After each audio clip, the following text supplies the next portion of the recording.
What's up, people? What's up? I am your host, Adam Vale, and welcome to another episode of Friday Night WrestleCast. This one is for Clash of Champions 2020, and tonight I'm joined by Sister Dana Abercrombie. What's up, sis? What up? What's poppin'?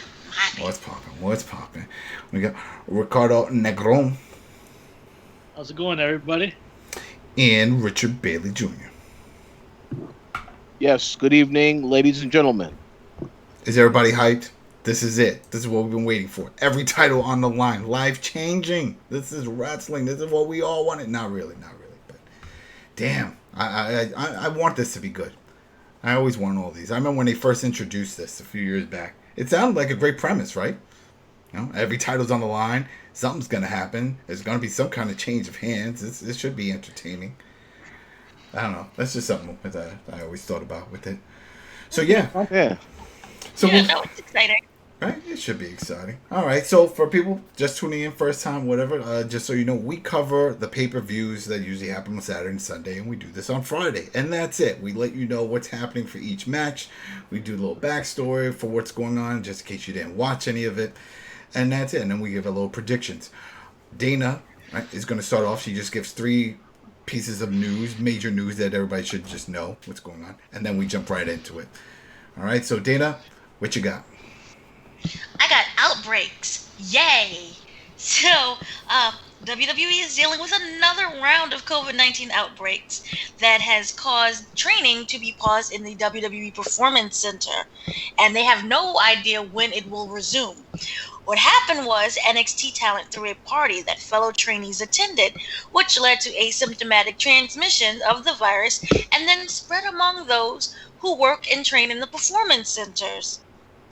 There was a number of positive tests this week from both the trainees and the staff. And WWE put out a statement that just basically said individuals that test positive will quarantine for 14 days. They'll get the medical care and treatment, and that, once they are tested negative, everything will go back to normal again. But they also, you have to wait that 14-day period for everything to see what's happening. And if you did watch NXT last night, it was a taped, but it was like a number of talent did not appear as originally planned. So they're going to have to just rework a lot of storylines and schedules and things around that. So we'll see what will happen with that. On top of that, there is several talent who work for AEW that have announced they tested positive for COVID-19. And it just seems, and one of the people that we do know is Ben Carter, who's been on a very great role on AEW as of recently. But yeah, he will be sequestered for 14 days and wait until his test is negative until he can go back to wrestling. Did they retest? That's the other thing. I'm not hearing, and you're seeing this with a lot of companies. They talk about the 14 days they own, but I never hear about, all right, we're going to retest to see if you're cleared. Are they just assuming that they're good to go? Well, they're stating that they're retesting. What actually happens, we don't know. But I do know that AEW put out a statement that they're basically adopting the NFL's kind of way that they're dealing with the COVID situation. So they're going to start changing a lot of their protocols to look more like NFL's, which is more advanced. All right. So, damn, this is just the new norm. That's just the way it is now. And that's why it's still baffling when you hear these reports that WWE is looking to do some live shows in the coming months. Stuff like that. I mean, that's wishful thinking. I would like to see that as well, but I just don't see that happening. So you have to take all these precautions, and this is just the way things are now. That's just the way it is. All right, what else you got? Now, remember back in April 15th, which was bloody, what was that, Bloody Sunday, Bloody Tuesday, I don't know the day, but it was really Black bloody. Wednesday. It was a Wednesday, right? With the mass layoffs? It was a Wednesday? Oh, yes. Yeah. So then, is it Black Wednesday, or would I you don't consider know. it Bloody It was some shit. It was some shit. It's a color. It's whatever color you want to use. It was awful. basically. That is when WWE got rid of about 40% of their staff, both talent and regular employees. But it just seems that they are now rehiring. Some were furloughed, some were fired, and some were Drake Mavericked. But it just seems that Billy Kidman has officially returned to his job on SmackDown. And so he is back after being furloughed from the cut. Dana, speaking of that, and he is just. Do you know if Abyss was part of all this? Because that's one thing we didn't hear about. We know he worked there as producer before all this. Was he furloughed? Was he still there? What? That's so crazy because remember he was supposed to have that weird gimmick that they was doing. That they brought him on actual TV, and then we never heard of him again. Yeah. Yeah, so the whole thing where he had something with AJ Styles, where like AJ would just count on him, and then for like a couple episodes, and then we stopped seeing him. Yeah, that's why I was wondering if he's gone. I don't remember seeing his name on that list, but then we don't see him on TV, so maybe he is gone. Maybe he is gone because I just 1 month ago I know that he made his debut on SmackDown, and then we never heard anything again, and he was not on the list. Maybe he's furloughed.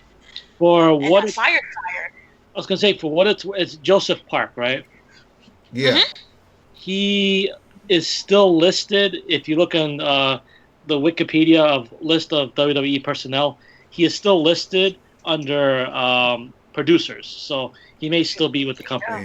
All right. He may still, but you know, WWE drops storylines. Well, that was the thing. What about Brian Kendrick? He's another one that just disappeared. He's MIA for the longest. So I don't know. And then also remember they're no longer releasing names, not to say they have COVID, but just they're not releasing names of those who may be infected because of HIPAA laws. Yeah. No, it's all right. We don't want to know that. I just want to know if they're still with the company or not, or furloughed so they could possibly come back. Because I was excited for the whole Abyss thing. I was like, oh, this is cool. Yeah. I understand he's got they're just going to put him in the back as a producer. But, WWE sprinkles those guys into the main storylines every once in a while. I was looking forward to that. And then Kendrick, it wasn't until recently I was watching 205. Yeah, exactly. And I'm like, man, he was a major player. And in fact, Ringside Collectibles has a Halloween sale, and they sent me an email. I was like, all these figures, Mattel figures, and they had Brian Kendrick's Elite figure there. I'm like, yeah, that's right. He was here. Where is he now? So there we go. It's on sale if anybody wants that. If you're listening to this before. Well, they said he returned a month ago. We haven't heard anything else since that. Kendrick? Yeah. Nice. See, look at that. 205 Live. 205. I got it. All right. I'm gonna look it up on the network after the show. All right. What's the next one and last one?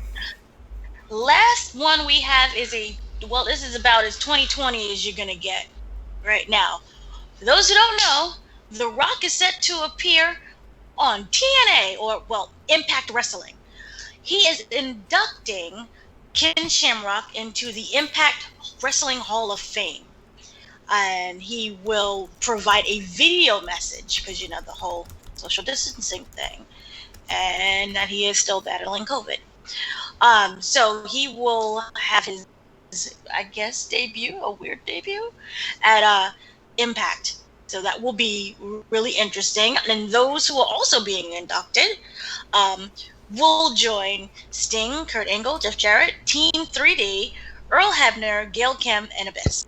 So congratulations to Ken for that, and congrats to Rock for his debut. Yeah, and some people will be like, what's happening? But it's a different ownership with Impact, and it's an ownership that's pretty friendly with WWE. And we saw this happen with them trying to get a lot of the footage for AJ Styles, trying to get footage for Samoa Joe. They were doing a lot, and then of course we know the whole broken Matt Hardy gimmick, and they were trying to get content, and it worked out with them. I think it's called the Owl or something like that, because it's also a co-owner of the Fight Network, right? Fight TV or the Fight app or some Fight service, because then we saw WrestleMania on that service as well. Mm-hmm. So it's not the Dixie Carter family and all that, which caused a lot of problems. So this isn't too far-fetched. But And also, on top of that, Impact will also, they got permission to air original content featuring The Rock on their platform. So, crossover. Yeah. Should be good. All that sounds good. I'm looking forward to it. He still wrestles. That's the funny thing, though, with Yes. Ken Shamrock. I saw that was a Slammiversary, and I saw him take a nasty fall. Nasty. Oh, but yeah, it's still a thing. Still looks happening. good now. Yeah, it still looks good. I mean, even last year he was doing there's a bare knuckle league that's out there, and he was promoting it. It was some show I was listening to, and he was like, yeah, he had a match. I'm like, damn, now he's doing bare knuckle. But he was bringing up the argument that it's safer when you do bare knuckle as opposed to putting on gloves. It's a whole big thing. But all right, whatever. That was it. And now we'll move on to the show. We'll do this breakdown and the rundown. If you notice, we didn't go too much into Animal from Legion of Doom. That was sad. That was very heartbreaking of his passing. Yes. I think we still don't know. I think that's the other issue. Is I was looking forward to, not looking forward to, but I would like to know how he passed away. I know he's on a vacation with his wife, but is this a heart attack? Is it something like that, or? The last statement I said was natural causes. It's a that. See, that's man. Because then they said he was fine prior to this. He didn't have any health issues. But whatever. I mean, we don't know everything. I mean, the worst was with Anvil when he passed away. Was he had a seizure and then he hit his head on like a ledge and stuff, and they said that's what really got him. Remember, Dusty kind of did the same thing as well. He fell. Yeah, he fell. Fell downstairs, I think it was, and hit his head or something. Jeez. Horrible. But you know, we saw a little tribute. Well, the typical. I'm sure we're going to get something longer because it was all of a sudden. But I'm sure they're going to do a nice piece for him for the WWE. We saw that tonight on Friday Night SmackDown. You know, and I'm sure also Mattel has been going all out with these Ultimate Series. These figures are really detailed. They did one for the Ultimate War when he passed, and I mean, the attention to detail for these Ultimate Series, if anyone's interested, look those up, Mattel Ultimate Series.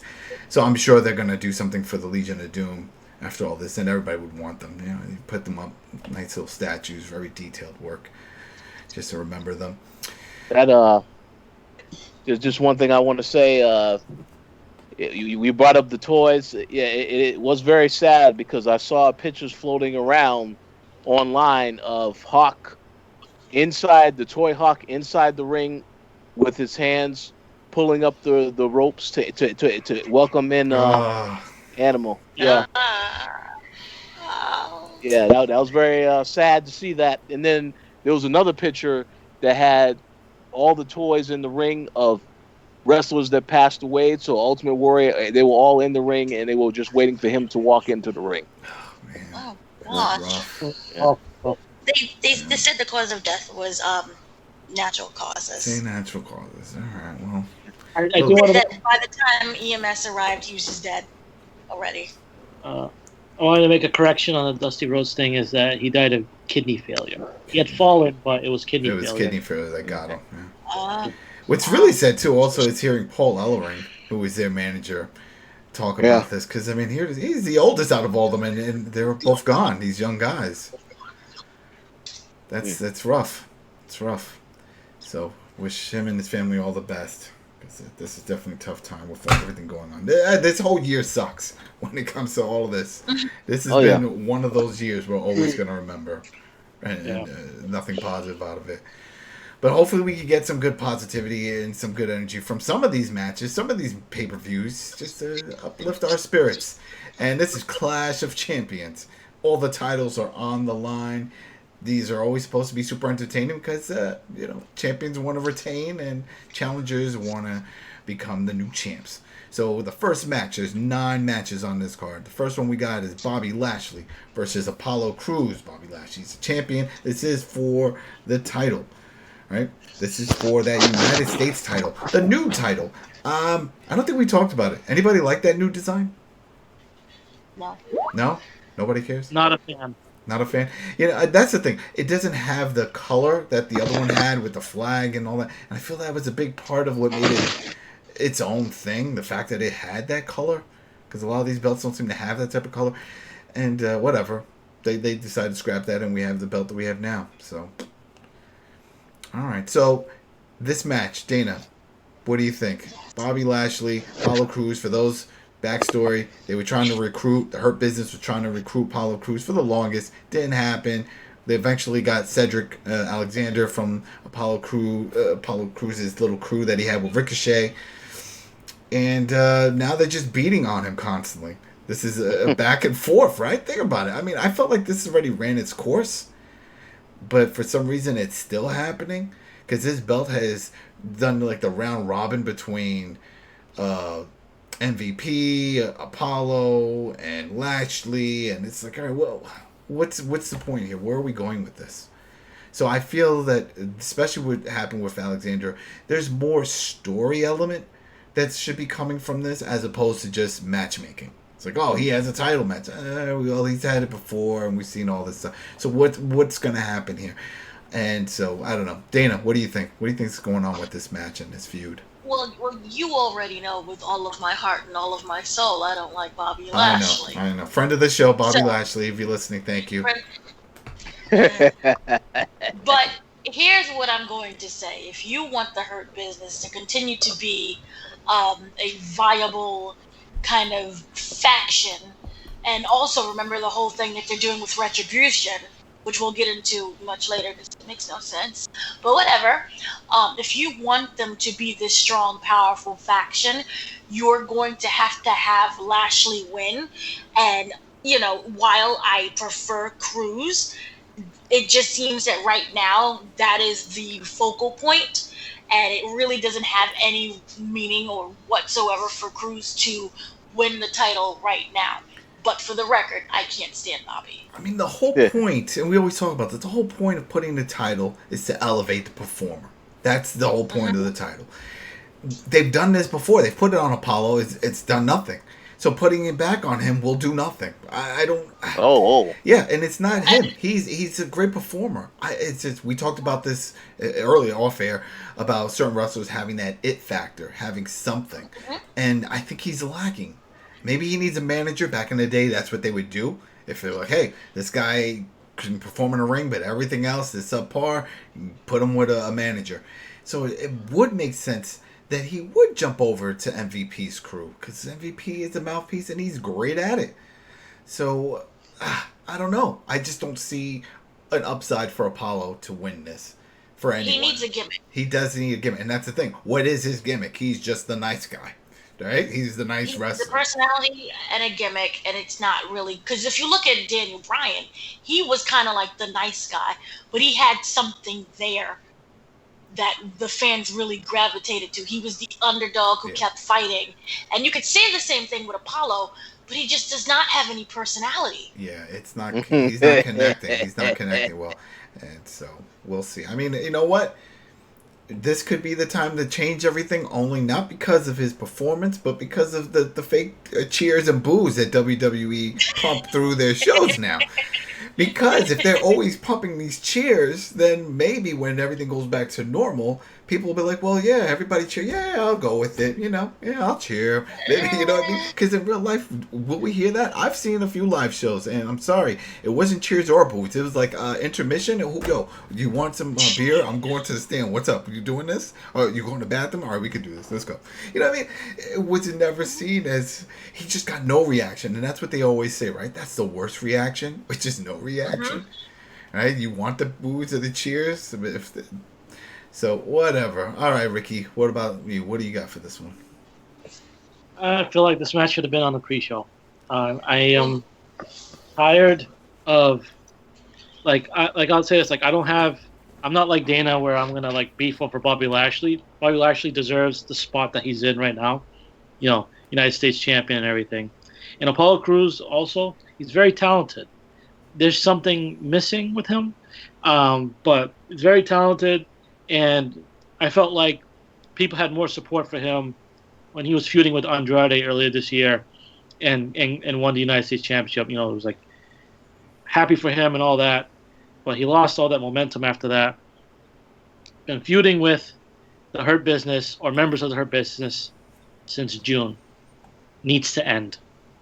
And so I think that Bobby Lashley needs to retain because obviously they're pushing the Hurt Business as a big deal. I'm tired of them. Like they're overexposed on Raw. Yeah, I feel like when they were doing that, and that's what I was talking about, where he had Cedric Apollo, he had Cedric Alexander, and he had Ricochet, and even what's his name that showed up from SmackDown, from Chicago, with the lights. Mustafa Ali. Yeah, Ali. And I'm like, oh, now this makes sense. Now you have a crew. You're going against the Hurt Business. It's crew versus crew, faction versus faction. But then they scrapped that real quick. So now it's just one-on-one stuff. It doesn't... what's the point? Like you said, what's the point of this? It's right. It's like, okay, it started out as being like Apollo versus MVP. And then MVP started to build up the Hurt Business. You know, he got Lashley. Then he added Shelton. And now he's got Cedric. He's got his whole crew. And like... So it's just like... When is that going to stop? You know, eventually that story's got to end. And so I think, like, only way it's going to end is if Apollo loses this, because if he wins, then Bobby Lashley's going to try to get his back, you know, and all that. So they got to move on from it. So I feel like it just makes logical sense that Lashley retains. So he's my pick. Okay. All right. Rich, what you got? All right, let me start off by saying... Excellent analysis by Ricky, Dana, and Adam. Oh, you haven't heard mine yet. Get ready. I thought. Oh, no. That was just okay. I got mine's is my fantasy booking. Get ready, people. Fantasy booking. Okay, so this is what I will say. There was some very good points made. I personally, let me just say, I agree with everything Ricky had said about being tired of the Hurt Business because they're on Raw too much. And then you have them now all of a sudden in a feud with Retribution. I don't know if I'm supposed to cheer or boo for the Hurt Business. So it's very confusing how they are portraying them. But in my personal kicking ass on Underground. Don't forget that. That's the other part. They do the Underground fights, and they fight with Retribution. All right, keep going. Yeah, absolutely. So here's the thing, though. I believe you made the statement earlier on this podcast is that the title is meant to elevate. It's meant to elevate whoever has the title, right? Correct. So if that's true, my personal opinion, Apollo Crews needs to win this match. And the reason that I say he needs to win this match is because what we saw transpire at the end of Raw this week, where you had Retribution, a team that is not supposed to be following the rules, all of a sudden decides to have a match with the Hurt Business, and then towards the end of the show, because they realize, the show is ending, okay, now we can break the rules and just do whatever, which is very retarded. But here's the thing. If they're going to push this whole thing of the Hurt Business is feuding with Retribution, I feel like something needs to happen with the Hurt Business losing something. That's why I say Bobby Lashley possibly needs to lose this belt, and you could have Retribution cost him the victory, because otherwise... why would they continue to have these teams feuding with each other if the Hurt Business hasn't lost anything from it? So I think I would have Apollo win because, I mean, the other thing that you have to think about is if Bobby Lashley retains, who was his next opponent? I feel like with Apollo Crews, they teased before he may, he was going to have something with Kevin Owens. And now Kevin Owens is in a feud with Aleister Black. So, I mean, I don't really know, but I feel like there's a lot of other people that Apollo Crews could face as champion, whereas with Bobby Lashley, I don't know who his next opponent would be. So that's just my thought that potentially Bobby Lashley is going to retain, but I would say Apollo Crews needs to win this match. All right. And here's my fantasy booking. Get ready. Uh-oh. My fantasy booking is Bobby wins, but like you mentioned, Retribution get involved. And that this is how the Hurt Business recruit Apollo and Ricochet. Because Ricochet is going to be at ringside for his boy. He's going to try to watch his back. But with all the stuff going on with Retribution, and as we saw from the last Raw, that yes, we see the ones with the mats and the silly names, but it looks like there's a lot of other ones, right? They have a whole onslaught of guys that are just in the back waiting to come out, whoever they are. So I could definitely see that they were like, hey, listen, you didn't win this belt, but now it's us versus them. And there's a lot of them. And they don't care that we're not friends. They want to beat on you too. and then they get involved, and then that's how we see Ricochet and Apollo get gobbled up into the Hurt Business. Because right now, solo, they're not doing anything. Ricochet is an amazing performer, but WWE has no idea how to use him for some reason. Or I should say the main roster. He was fine on NXT. The main roster, they don't know what the hell they're doing with him. So they have him doing this whole buddy system thing. This is it then. Gobble them up. There you go. Now you have this solid crew, and then they can keep battling Retribution with all their members for who knows how long that's going to last. But that's my theory, right? That's my fantasy booking, that this is what happens. Bobby retains. These other dudes, the Retribution come down. Whole big thing starts happening. And let's say they do get them, the Hurt Business get to scare them off, fight them off, whatever. But MVP sticks their hand out like he did with Cedric. Puts their hand out, like, come on, buddy. Let's just do this. This is for us.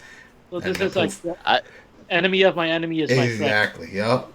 And let me just make one other quick comment. Is what we do know for sure is this is definitely leading to a Survivor Series match with Retribution going against whatever team it is, whether it's Raw and SmackDown or whatever. That's definitely going to happen at Survivor Series. Oh, yeah. Well, so, that's it. Yeah. So when it comes to this match, I'm not really that interested in watching it, but I'm interested in the story aspect because I feel it has to have a story aspect because no one really cares about this, right? No one really cares. No one's really invested in Apollo Crews and Bobby Lashley. Like, all right, he's Bobby Lashley. I mean, the guy was going for the main heavyweight title for a while, and now here it is, United States title. So, whatever. All right, so match number 8. This is the Street Profits versus Andrade and Garza. Of course, the Street Profits are the Raw Tag Team Champions, so the titles are on the line. And here's another one. You know what, Rich, we'll start with you because I got fantasy booking on this one too. So, Rich, what do you got for this one? How do you feel about this? Because, real quick with the backstory. I'll just do a real quick backstory. Just, this has constantly been going on with these guys. They also had the War Raiders part of this whole thing. Remember, they were constantly all battling. All that stuff's going on. But now it looks like Andrade and Garza have been having their own little feud internally going on. Zelina's pretty much out of it. She's doing her solo, and we'll talk about her match later on the card. Mm-hmm. And here it is. They have a title shot against the Street Profit, which pretty much had a rocket on their backpack and just have shot to the top since they joined from NXT. All right, that's the backstory. Rich? Okay, let me just start by saying it's very unfortunate what happened to the Viking Raiders, with Ivar, etc. Out for what, a year? Oh yeah, out for a year. So that's a major setback. With that said, just had a baby. Oh yeah, his partner. Yeah. Was it his partner? I thought it was his wife. Wasn't he the one married, or it's the other one that's married? Well, his wife is pregnant. His partner's wife is expecting. Oh. I don't think she hasn't had the baby yet. Okay. So, but with all that said, the Raw tag division is a complete joke, and I feel like I just want in my opinion, Street Profits will win this because again, Andrade and Garza are going to split. I don't know why they are still together. I have to say I'm disappointed because I saw the tag match they had to determine who was going to get the shot, and I personally thought Seth Rollins and Buddy Murphy, because they also have tension, that would be how you would further that storyline. But instead, they're doing this whole thing with Ray's daughter now has something for Buddy Murphy, which I don't really care about. She's got love. She's got love. Yeah. I guess she wants to be an actress, so they're giving her an opportunity to be an actress, which is fine. But I think that would have been a much better match because I have nothing against Andrade, nothing against Garza, but they have already went against this team. They've already feuded, so it's like, why are we still at this again? So I obviously pick the Street Profits to win. And after that, hopefully, there's finally a breakup between Andrade and Garza. All right. Dana, what you got? Dana? Uh-oh. All right. Ricky? Basically everything Rich said. I'm just not invested in this match at all. I think that Andrade and Garza should have broken up already. And maybe I'm one of those fast food fans that Roman Reigns was referring to. Oh my gosh. But I feel as though this steak has been on the grill for too long, and it's charbroiled. It's like it's completely blackened. It's no good. I definitely get that vibe. It also brings back the feelings and the memories of the New Day constantly going against the Usos. Yeah. It was just nonstop. It's like, oh, we've seen this before. It's like, oh, but we're gonna put a stipulation on it. Yeah, but still. But the difference here is that they actually had great tag matches together. Both of those teams. Ouch. This here, we haven't really seen enough of that because they had the stupid storyline that Montez got poisoned. That was just that was a waste. Garbage storyline. That went nowhere. Yeah. But yeah, we'll see. Raw booking has been atrocious. Yeah. All right. So I guess so you guys both see Street Profits retaining, right? So Dana, what about you? Same thing. You guys are so mean. Just pointing out the facts.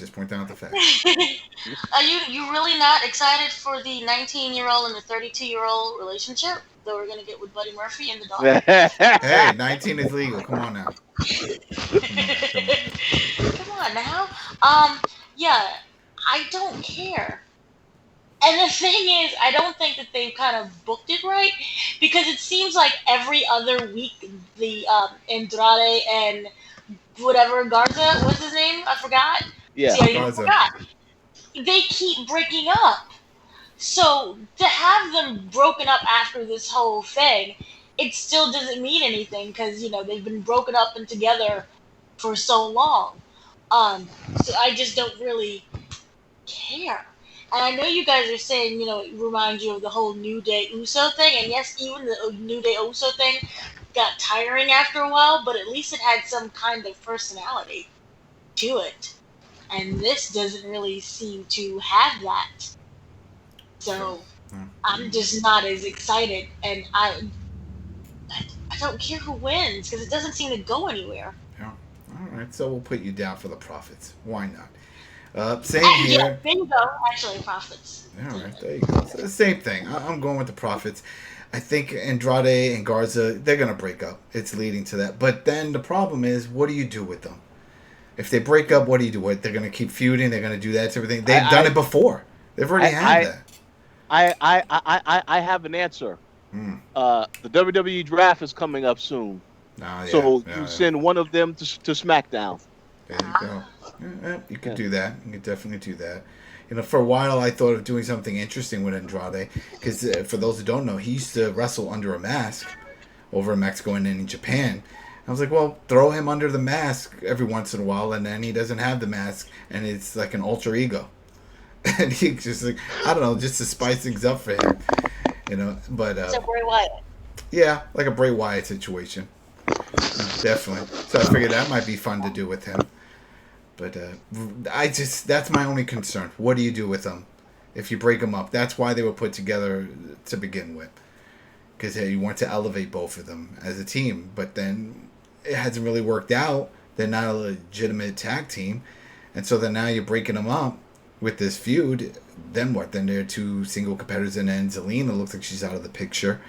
And Andrade, he really shined when he had her as a manager. Yep. She's great on the mic. She knows how to sell a match. Mm-hmm. So it throws them in for a loop, and I'm sure they're in the same boat with this whole thing. It's like, all right, what happens? It feels like there's so many of these teams that are split up either storyline wise or injury wise throughout the company. Yeah. Well, all right. Well, there goes that, and then we have match number 7. This is the Jeff Hardy versus AJ Styles versus Sami Zayn. This is the Intercontinental Ladder match. So the backstory on this one, Jeff Hardy wins the belt from AJ Styles. But Sami Zayn, he took time off due to the whole COVID thing, and he's also from Canada, didn't want to do the traveling. Understandable, he stays away. But at the time, he was a champion. So they sort of just made like this whole tournament thing up, and they gave the belt away, right? That was the whole thing. They were like, oh, we're going to do this whole thing. We're going to have the belt, and we're just going to move on from there. Well, he comes back with his original Intercontinental Championship belt, and it's like, what are you guys doing? I'm still champ. And this is where you really do need a GM But WWE no longer has a GM. Who the hell is making? That's the other thing. Who is making these matches then? Because before it was always emphasized of like, oh, we have to talk to the matchmaker, the GM. We got to get this match done. I want to match you tonight. Yeah. Well, yeah. Ricky just said it. We got our answer tonight when Adam Pearce came out and said, "You have a match right now." Oh, well, yeah. No, now we have this Adam Pearce guy who's playing that role. Yeah, he showed up before a few weeks ago, but it's like, all right, so I thought he was just head of security. You know, I didn't understand, like, when Vince McMahon was telling him to do certain things, it's like, what's your role? Whatever. So the point is, Sami Zayn thinks he's still the champ. No one seems to be arguing with it because he still has the belt. It's not like they just said nope and took it away. So he even tonight came out to the ring with the belt. So there's a triple threat for the title ladder match. I think this one's going to be fun. I'll start this one off. I think this is going to be fun. It's really toss-up. I don't see Sami Zayn winning this, but it's definitely a toss-up between Jeff and AJ. Now, the thing is that we know Jeff just signed a new deal. And one of the things, stipulations that he put in there was that he wants to use his original song that he had. I forgot, was it something No Words or something? I forgot the title of the track. Is that the one he sung? Yeah. Oh, so gosh. he wants to, and they own the rights to it. So he was like, "Yeah, I want that to be my new song." He feels that the song he comes out to now, which is true, is the theme for the Hardy Boys. It's not his song; it's a tag team song, entrance from. And that's the same thing that even Roman had brought up regarding his entrance. He was like, "It's not even my own. That's what the Shield was." So he's never really had his own gimmick per se when it comes to Roman also with this. And that's the same thing with Jeff. Jeff feels like, well, I want to be my own person. I don't know if he's going to introduce Willow, if he's going to go down that road, because Vince is almost like a toy collector, but his toys are real people. And meaning when we see different iterations of all these toys, right, it's like, oh, he's in this outfit, this gimmick or whatever. But we all have our favorites. And for Jeff, this is his favorite. Vince McMahon likes Jeff Hardy from the 1990s Jeff Hardy. He doesn't want to see a new version, doesn't want to think about a new version. He doesn't want to tamper with it. You see people like Baron Corbin go through 3 or 4 gimmicks a year. It doesn't matter. But for Jeff, no. I want him this way, and that's the way it is. And that's what sucks. But from the way he made it sound, at least the way Jeff has been describing this new deal, is that he has more control over certain things like this. Like with the music, and I have a feeling he will have the gimmick. Like they already let him do a lot of the stuff with the makeup and the face paint and all that. And I think that if he does lose from here, maybe he'll take a time off or do something just to get him off camera for a little bit. And when he comes back, he will have that song, his original song back. And he'll have his new look and what he's trying to go. I don't know if they're going to use the name Willow. They'll probably still use Jeff Hardy. But still, some of that individual character development that he's been trying to do to break away from just being Jeff from the Hardy Boys. Because that's the thing. It's fun, and then at the same time, it's kind of sad. I forgot who it was I was talking to. And we were talking online, and I was like, oh, yeah, there's a match coming up, Jeff Hardy. And it's like, Jeff, he still wrestles. Now this guy hasn't watched for a long time. It's like, yeah, it's like, man, I remember he used to come down with that music, and then we get beat pumped. It's like, yeah, he still does. It's like 20 years. What do you mean he still does? I'm like, yeah, it's still the same outfit and everything. And it's sad. It's true. Everybody else is seeing some kind of touch up or an upgrade, and he's stuck in this mold. But again, like I said, with the toys, this is Vince's favorite version, and this is his toy, and this is what he likes. So, whatever. But I think that's going to be between those two. So, toss up. For the sake of argument, I say AJ Styles wins. Something happens. He gets the belt. We'll see new feuds going on with Sami Zayn, AJ, or Jeff. But then after this, it's going to be Jeff coming in with his original song, his solo song, and maybe his Willow gimmick. So that was it. So what about you, Rich? What do you see for this? Excited? Yeah, I personally think, my thought was that this could be the match of the night. But I have to admit, I'm very disappointed that they decided to have a triple threat tonight. Because I would have just preferred if they would have just waited to the that was weird. That was weird. So, also because they decided to have that match, and because of the result of that match, and then at the end of the match, you see AJ Styles climb the ladder and take both belts. Because of that image, now I don't think AJ Styles is going to win the match. Because, I feel like Sami Zayn has a legitimate case for why he should win the match because he never lost the title. But what I personally think is, yeah, you made good points about Jeff Hardy. My pick for this match, I think it has to be Sami Zayn. Because I don't think that Jeff Hardy needs this belt to be elevated. I don't think AJ Styles needs the belt to be elevated. Sami Zayn, I remember when he won the belt, it was such a shock to a lot of people. They gave it to him. Remember, they just put him on top of to pin the match. Oh, I forgot who had the belt, but yeah, I feel like they just let him do this. Meaning it was Braun Strowman. That was it. It was Cesaro, Shinsuke, and Sami Zayn versus Braun. And then, well, I know the reaction was a lot of people was like, oh, they actually have Sami Zayn actually win the belt. So, I mean, people was very surprised to see that and excited. So, I would think that, yeah, he should be the one to win this match. But then again, and if he did win it, then he could feud with Jeff Hardy or AJ Styles, whatever. But I don't think AJ or Jeff needs to win this match to have the belt. I think we should give it to somebody who actually can have a chance to run with the belt. And Sami Zayn, we haven't seen him have a title until he won that IC title. So I'd say Sami Zayn is my pick. All right, Sami Zayn. There you go. Ricky, you got Sami Zayn also? Yeah, I agree with Rich with Sami Zayn. He's the only guy that this year that made me care about the Intercontinental Championship. Had different guys have it. I think Shinsuke had it, and then Braun had it, and then Sami won it. Then you had AJ get it, Jeff, man. And then Jeff. Yeah, so they've been playing hot potato with it a little bit. But when Sami came back, and he's like, "I'm still the champion," and all that, he created a kind of a stir, kind of a controversy. This is like a light version of Punk coming back with the WWE belt. When won the interim belt or whatever, and kind of doing that whole thing. And I think Sami's been hilarious. Him being like all like rabid and crazy about like I'm still a champion. This is all a big conspiracy against me and all this other stuff. Like he looks deranged. Yeah, it fits the gimmick. He's been the most entertaining thing, and he's a prime example where of the man making the belt rather than the belt making the man.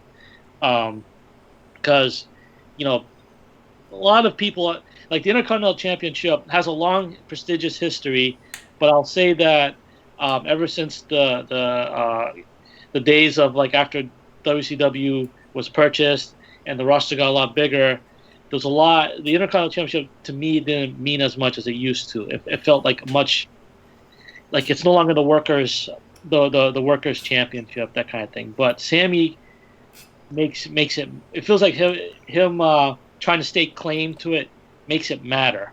And so I think that what's going to happen is that he's going to win this ladder match and be like, "See, I was right all along. I'm the real cool. champion." And they'll, and he'll carry that for a while. So, yeah, I think Sami's. A part of me thought about that too, but I thought that maybe Cesaro and Shinsuke would get involved to help him. But they look like they've all had a falling out. Like that's not a thing. They're not a crew like they used to be before all this happened. So and then plus Cesaro and Shinsuke have a match also on this card. So there goes that. So yeah. They had a thing. They had a segment before where they were all backstage, and it was just Shinsuke and Cesaro trying to talk to each other, and Sami's in there, and they're like, "You've been gone for a while. We're trying to get ready for a match." Yeah, that's right. There's a private conversation. So they might not be. I don't think they're together anymore. I think that was their kind of way of writing it off, but I could be wrong. No, I think you're right. I think that was it. Dana, these are your favorite wrestlers. So how do you feel? I'm torn. I'm looking forward to this match. I think it's going to be good either way. I agree with Richard, and I think that the fact that they had the match tonight was kind of stupid. But ratings wise, remember everything's in the toilet. And if you're not watching the show before, the homegoing show, homecoming, or whatever you call it, Going home. then that means people are not really tuning in to the pay-per-view. And people like ladder matches. Those entertain. Ladder matches, table matches, you hear about those on the card. I know people tune in. I know a lot of casuals that will tune in just to watch those. Yeah, but you needed something to boost tonight's rating, and we all know that WWE has kind of been wonky as of lately in the ratings department. But I am actually torn between Sami Zayn and Jeff Hardy. Forget AJ Styles; he doesn't need this. At the point now, he's just one of those veteran guys who he could do once a year and it'd be fine. But I view it as this: Jeff Hardy is still on that redemption story that we saw, and while he's not being proclaimed as the Junkie, he still had the Junkie. While he's not being, the Junkie, he still says that he's trying to redeem himself and to put himself right in the eyes of the viewers and the eyes of himself. And the last time that we kind of did see him, when him, redeeming himself and no longer being a Junkie, remember he was Willow. They showed the whole eye thing. Yeah. So we could see, a Willow appearance, and now that he has more control over his character, he can come back as Willow and be like, look, I beat you. Also on top of that, Sami Zayn really does need to win something because, he's come back after a long while and he's proclaiming that he, is the original champ, and this would solidify him in everything that he's been saying. And he needs this as well. I cannot choose between the two, but I would be entertained with either way, or I would kind of like Sami just for a fresh face and a fresh reign. So that would be good. Yeah, and he's good. He's good on the mic. Mm-hmm. But you know what? I remind you for Battlegrounds, and we're going to talk about that in another show. But I think I'm going to create a character called the Junkie. The Junkie. The Junkie. Yes, I like J-O-O. So either way, regardless of who wins, this I think is going to be an entertaining match. This is going to be one to watch because all three, they're all high flyers. So we're going to see people flying all over the place. This is going to be nuts. Hopefully no one gets hurt. That's what we could hope for. And then after this one, we have match number 6. And it's another title. This is SmackDown Tag Team title. This is Sami Zayn's former boys, Cesaro, Shinsuke, defending champs, versus Lucha House Party. We've seen Lucha House Party go through all kinds of issues.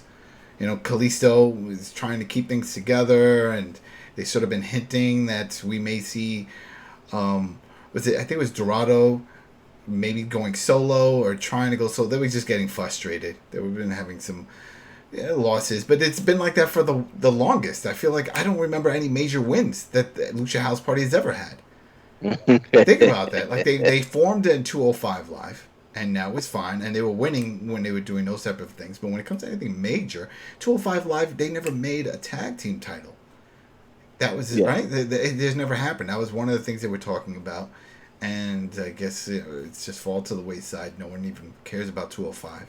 And not even WWE at this point. They rarely talk about it. So, this is, man. All right, so Dana, since we just ended doing, you can start with you. Are you excited for this one? Do you see anything crazy happening for either? No? All right. No. I mean, they're high flyers, so that would be very nice. And, Cesaro is known for his ring skills as well as Shinsuke. Remember when he used to be someone? That was exciting. But in regards to Lucha House Party, they're kind of, no offense, but they're kind of forgettable. Same thing is kind of like, remember the Adam Rose and the Rosebuds thing? Yeah. That's just how I just view him. I view him as a Rosebud. I don't really. That was No Way Jose. Remember they gave him that gimmick, and then that failed, and he's gone now. Yeah. Yeah, he did the same thing. He had everybody coming down, dancing around the ring and stuff. Yes, it's just one of those gimmicks. It's not really working. At least not for me. In regards to this, I don't see Lucha House Party winning unless it's some weird 2020 push that we'll never see coming. But I just, for namesake, it's gonna be Cesaro and Shinsuke. Right. But It might be a good match. Everyone's a bunch of high flyers and things, right? Maybe. I'll do. I have a little fantasy booking with this one. It's definitely going to be fun with that. Definitely going to be fun with the match itself. But regarding the titles, I'm going to go with Lucha House Party. Like I said even before, you put the titles on to elevate. Got to elevate these guys. Got to give them some time to run with it and see what happens. And with Cesaro and Shinsuke, no one cares. And it just doesn't come off natural. And then who was it? Was it the Street Profits that cracked the joke? Was it Ford that cracked the joke? He's like, man, Cesaro, who haven't you been a tag team with? He's like, you're always in a tag team. Yeah. You always have to, you know what I mean? And it's true. And it's true. And he had no response after. He's like, yeah, very funny, very funny. You know, I don't mean to cut you off. I just want to say this though. When they decided to have that matchup between the Street Profits, Shinsuke Nakamura and Cesaro on Monday Night Raw, that's a match that should have been on this card. Yeah. Because that would have been far more entertaining and competitive than the that would have been a champion versus champion match right there. Yeah. You know. Yeah. And then that would be cool because if one team wins it, maybe they switch shows because of that. Or however how they do it, you know. Like they say, all right, we'll vacate these titles and now we'll be the champs on this show. Or, I don't know. Or they do both and they pop up. Now they could technically do both because they don't travel. So they're all out of the Thunderdome. So it would make even more sense to be a double champion, double show champ. So, but yeah, I don't know. For my prediction with this, I do see the Lucha House Party winning. I think they need to win just to elevate them and to just spice things up. And Shinsuke and Cesaro, they can split. It's done. I don't see a point with this, and I'm going to go with some of this speculation, and we've heard the rumors from the dirt sheets and Meltzer and Alvarez. They've heard that there's a certain big star who doesn't want to sign, has no plans of re-signing. I think it's Shinsuke. Wait, really? Yeah, I think it's Shinsuke. No, it could be Brock. No, Brock, it doesn't. No, but Brock's but he's in his own little world in Canada, and it doesn't matter with him. They said it was a person that's on an active roster now that apparently has turned down re-signing, that it's up for re-signing and it's just not even bothering. And I think it's Shinsuke. I could see Shinsuke just saying, yeah, I'm done. I put this up. He's openly said before, this whole thing coming up to WWE from Japan was never supposed to be permanent. This wasn't a life-changing, this is it. He's a family guy. Married, kids, all that stuff. This wasn't I'm moving everybody and we're going to live our life and we're going to stay here forever. No, this was, I want to make it into WWE. I want to be a champion there. I want to do some things there, make my mark in the WWE. But he was always going to go back. And I thought they wanted to raise his kid in the USA. What? Yeah, Shinsuke wanted to raise his kid in the USA. Well, wasn't that before all this craziness started happening and stuff? Like, I don't think if that's still the case with him.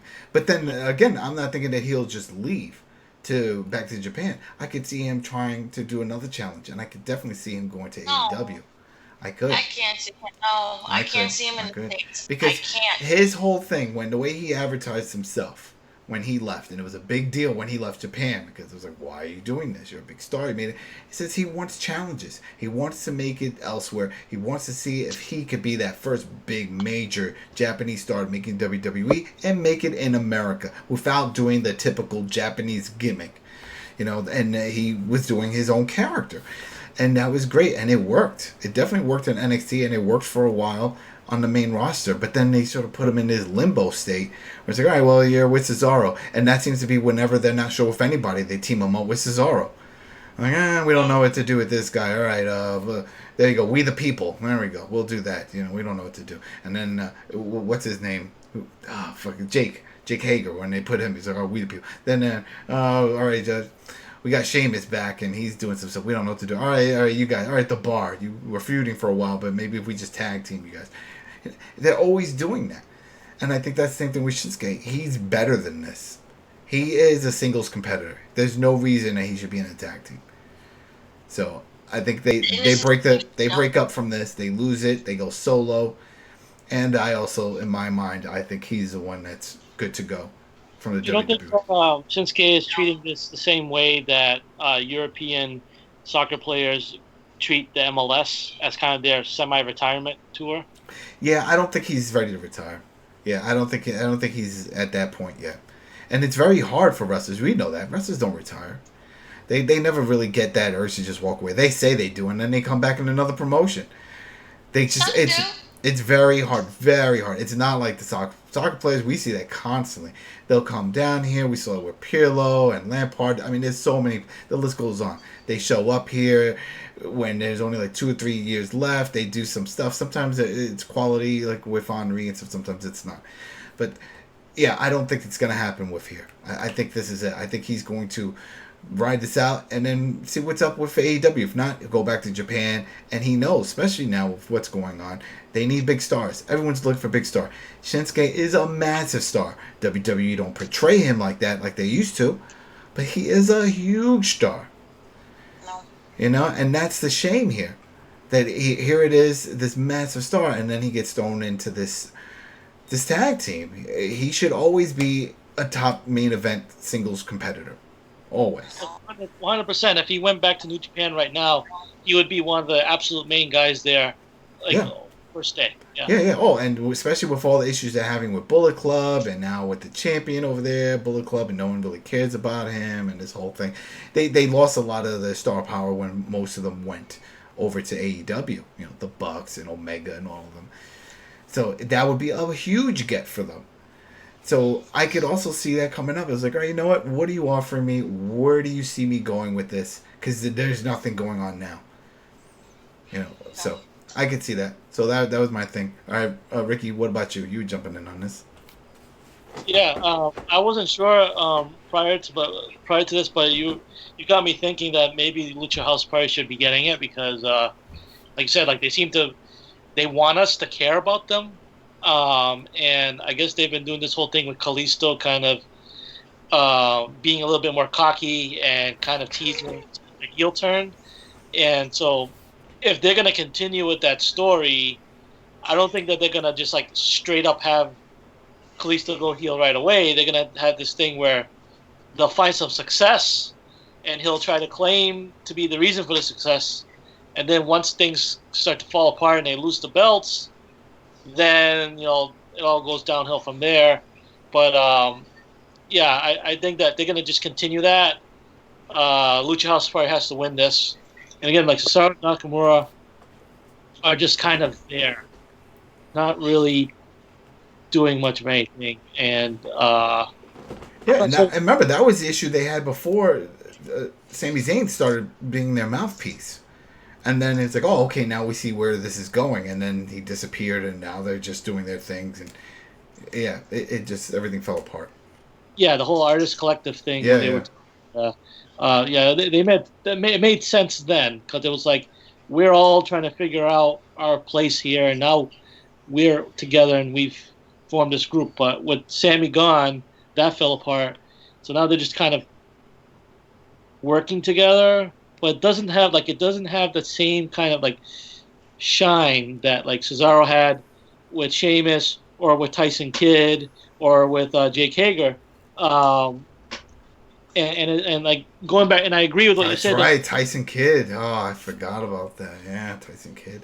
And remember, like, I mean, I don't want to get too off topic, but like, one of the great tag teams of the independent scene was the Kings of Wrestling when he was the tag team with Chris Hero. Mm-hmm. So like he is an excellent wrestler in general. It's a shame that he's being portrayed as a tag like specialist. It's just that he's so damn good that he could partner with just about anyone and form a solid tag team. But Cesaro deserves better. I hope that they'll. And a little note with that, did you hear when Jericho had his little questionnaire, that show that he does where he answers questions and talks about, and he was talking about talent that he would like to see come over to AEW, and he mentioned Cesaro. Yep. Yeah, he brought up Cesaro. He would like to see Cesaro come over. But the thing is, Cesaro he's a company man. He's very much like Dolph Ziggler. It's like, yeah, he's not getting all the the top spots and this and that, but he gets the job done. He does what he is asked of him. They put him in a lot of good situations and stories. You see, even though we've got all these issues with him, he's still on these cards. He's still in major tag teams. He's not in all these undercard events or showing up on main event or anything. So it's a tough one, but I think he'll stick around. But anyway, that was just a little thing that I remember bringing up with Jericho. No, I agree that it seems like Cesaro. like he could do so much better, but he seems to be happy where he is. And I mean, I could see him when he's done wrestling being like a trainer at the Performance Center and all that. Yeah. Oh. That I think that would be like the next logical step for him. But that's still a ways away. He can still wrestle for a good while. But I think that it makes sense enough to drop the tag titles to the Lucha House Party. So they're my pick.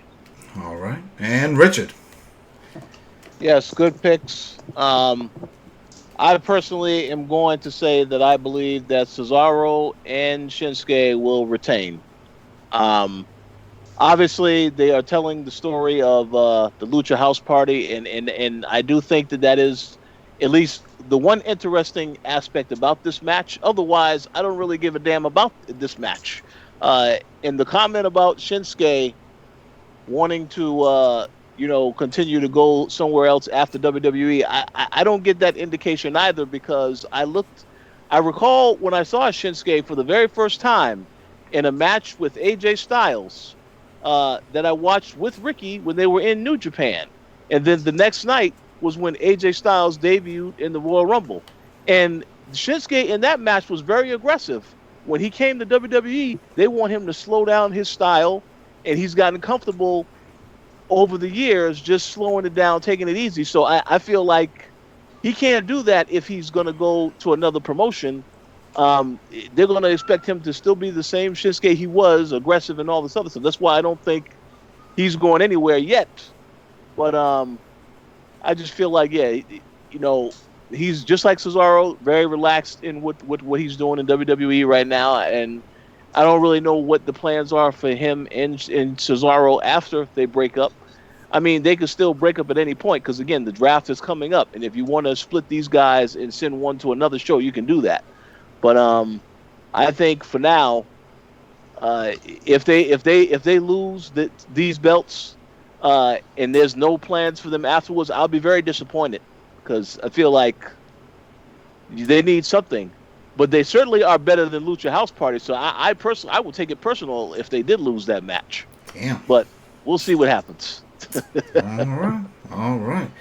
Dana already gave her pick on this. All right, so match number 5. It's another tag match. WWE Women's Championship is on the line. This is Nia Jax, Shayna Baszler, they're the champs, going against the reformed Riot Squad. Oh, man. Dana, what do you got for this one? There's a lot to say. And just for the backstory on this one, Nia Jax came back after her suspension. Shayna has been Raw Limbo Land. They don't know what the hell to do with her, which is a shame, because she's talented on the mic. She's talented in the ring. She should be champ now. She should have, after the Elimination Chamber where she destroyed everybody, she should have gone from that point to win the title and move on. But that did not happen. The man retained, and there goes that. And with the Riot Squad situation, similar to what we see with most of these tag teams, where they split them up, they try to give them their own thing. Doesn't really work out that well for either members, so they're like, let's put the band back together. And that's what we have here, right? So, band back together with Liz Morgan and Ruby Riott. So, Dana, what you got for this one? Team Hell No. Team Hell No. Here's the thing. It's very weird. I don't like Nia Jax as a wrestler. Again, I don't know why she's wrestling. I really just don't. It's not for her. And that whole thing about, it's The Rock. I seriously doubt that WWE, is holding on to one of the worst botched wrestlers solely to please The Rock, and The Rock is not giving two farts about them. But here's the weird thing. I like her in this tag team match because she's one of those people. Remember, like The Shield, how we wasn't able to see how kind of bad Roman Reigns was as a wrestler because he was blocked by the other two. So all he did was just punch people in the face and do spears. And do spears. Shayna Baszler is that shield for Nia. You don't see how gosh darn awful Nia is because you're paying attention to Shayna and she steals all the spotlight and the shine, and them bickering back and forth. That's fine. Nia, go be an actress somewhere. So because of that, it helps overall with them together. And it also helps that I don't have to pay attention to Nia Jax. So for some strange, weird reason, I like them together. Is it another hell no? Yes. But it's working. And for some reason, I want to see them retain. Because that means that they would just split. Because they have no other reason to be with each other aside from this whole beltage situation. Yeah. So let them retain. Let Nia not, fully botch everything and kill people. And this is how you protect the rest of the other wrestlers. I'm all for it.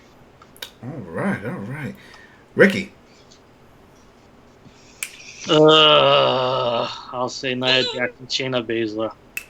All right, you're going with the whole Hell No storyline gimmick that they're just rehashing it with Nia and Shayna.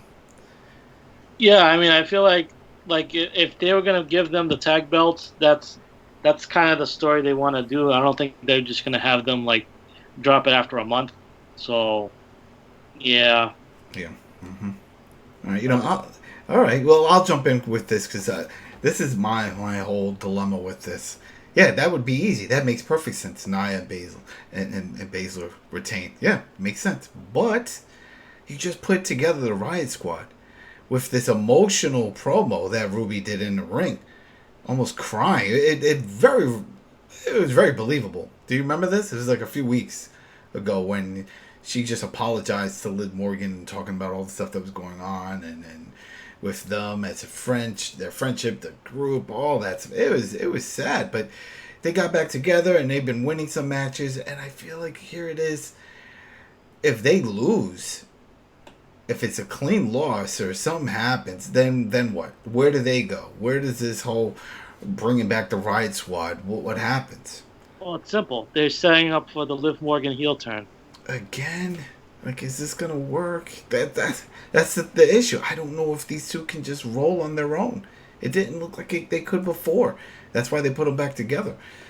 So the only thing I think is gonna happen here is I don't think this is it. I think something's gonna happen. We're gonna see some interference, or it's not gonna be clean, and this is gonna be something that continues on. This is just one step. I don't think we're gonna see a title change hands here, but I think something's gonna happen, and it'll end up in like a DQ.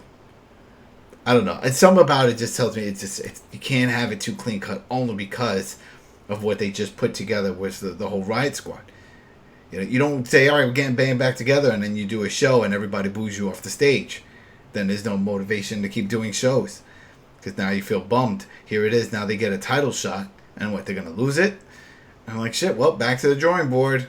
Let's just keep trying to see if we can win some other matches, and maybe we could get another shot. So, I don't know. That's my whole thing. But yeah, if they win, it makes sense for their story. But then you sort of knocking down the whole Nia Jax and Baszler thing, unless they were like, all right, well, we'll do this for now. This is what we wanted. We put these two together just so they can help the Riot Squad. Because that's the thing. Riot Squad were a legit tag team for a while. So this is it. This is why we put these two together. We didn't know what to do with them. And we're like, all right, what do? We put them in a tag team to build up that division to go against the Riot Squad. Here's these two big powerhouses. Can this reformed group work things out and overcome the odds and win and become champions? That's it. So, Rich? Yeah, for me, it's a very simple pick. It's the Riot Squad. Let me explain to you why. Nia Jax and Shayna Baszler, yes, they formed this team because they took the belts off of Sasha and Bayley. But the bickering, the back and forth thing, I mean, that's all a valid point. But there's one very important point that I think everyone might have missed, and that is that you're going to need another opponent for Asuka. And with Survivor Series coming up, I can already see it, Asuka versus Shayna Baszler for the women's title. So what they probably will happen is that it'll be an upset win. Riot Squad wins this match, and then Shayna Baszler and Nia Jax have a match at the next pay-per-view to determine who's going to face Asuka at Survivor Series. I got one counterpoint to that. I'll let you continue. Is that what they've been doing, the Survivor Series in the last 2 years, is turned it into bragging rights. So you have champion versus champion. Oh, yeah. Yes. All right, well, we'll see what happens, but my point still remains the same, that you have Shayna Baszler in this women's division. I think it's pretty obvious. Everyone knows this is who Asuka should be facing, and Shayna Baszler has made it clear, because even when Asuka was in this feud with Sasha Banks, they kept Shayna Baszler involved in her telling Asuka she's coming after that belt next. So in order for that to happen, first you have to get rid of this whole tag thing with Nia Jax. And Nia Jax can also be someone that gets involved in getting a shot at Asuka as well. But I think they're going to get to that path eventually, because look at the women that they have on the Raw roster right now that are all competing for the women's title. Shayna Baszler should be in the top 3 to be in that title picture. So it's going to happen. She's next up for Asuka to face, so that matchup is coming. But I think that this whole tag thing with Nia Jax, it has to end before it gets to that. So I think Riot Squad is going to win. All right. Well, that sort of gives away one of the predictions for another match further up on this card. But we'll go to the one before that. We have match number 4. And this is Bayley. She's SmackDown Women's Champion, going against Nikki Cross, the challenger. So the whole story here, go Nikki, go. Right? This is it. Nikki's winning all these matches. She's doing things on her own. No longer doing the whole thing with Bliss, because Bliss is on the whole Fiend trip, which is still progressing. I'm still not sure where they're going with this. I like the fact she looks crazy. Reminds me of one of my ex-girlfriends. Brings back flashbacks.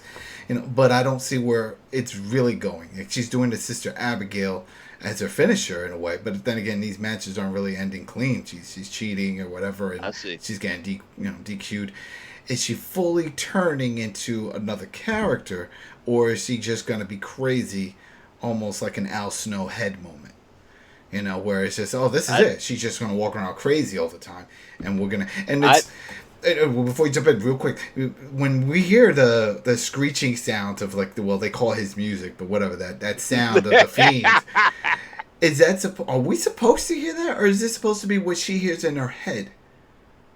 We're supposed to hear that, because the commentators... they acknowledge it, right? And that's the thing. I was like, it'd be cool if they didn't.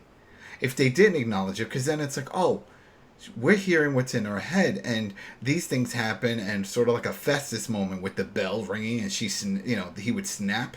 It's the same thing. She's hearing something in her head. She's taking an ass whooping, and then this comes up almost like the Rocky from Rocky Balboa, his manager, like, get him, Rock. It's like, and then he snaps and wants to start kicking ass. It's sort of like that. She's getting her ass beat. The commentators are pointing it out. She's just getting tossed all over the place. This is definitely not the Bliss we remember. And then all of a sudden, the Fiend stuff starts happening, and she snaps, and she's kicking ass. And then she does Sister Abigail, starts stomping. Ref has to stop her. Says, "Fuck it, I'm DQing," and she doesn't seem to give a shit. And she's like, all right, whatever. And she walks off, and she looks all, messed up. But I forgot how I got on that whole thing. But yeah. So that was the backstory for Nikki. So that's why Nikki is doing everything solo, and now she has this title match against Bayley. So Rich, what do you got for this one? You said you want to jump in. What's going on? I want to make a quick comment, and then I'll answer your question. I think it's very obvious where this Alexa Bliss stuff is leading, because they showed it tonight as she was leaving. And then you see Roman Reigns come out. A long and then you pause. see her look. Long pause. And then you see her.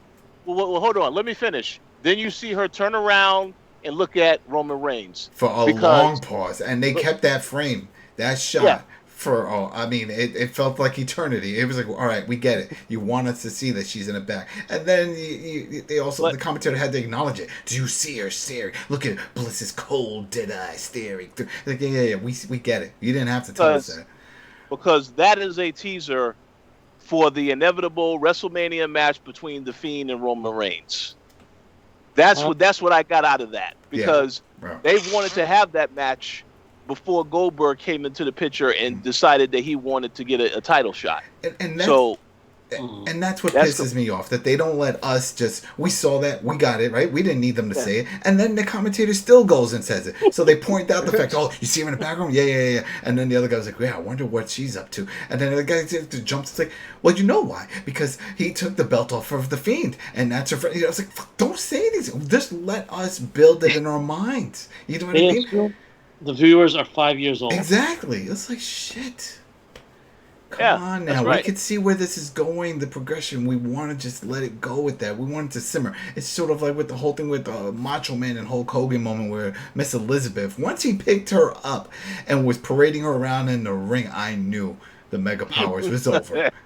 When all you do is look at Macho Man's face, his eyes bulging, and him looking at the crowd like, do you see this? Do you see what he's doing to Miss Elizabeth?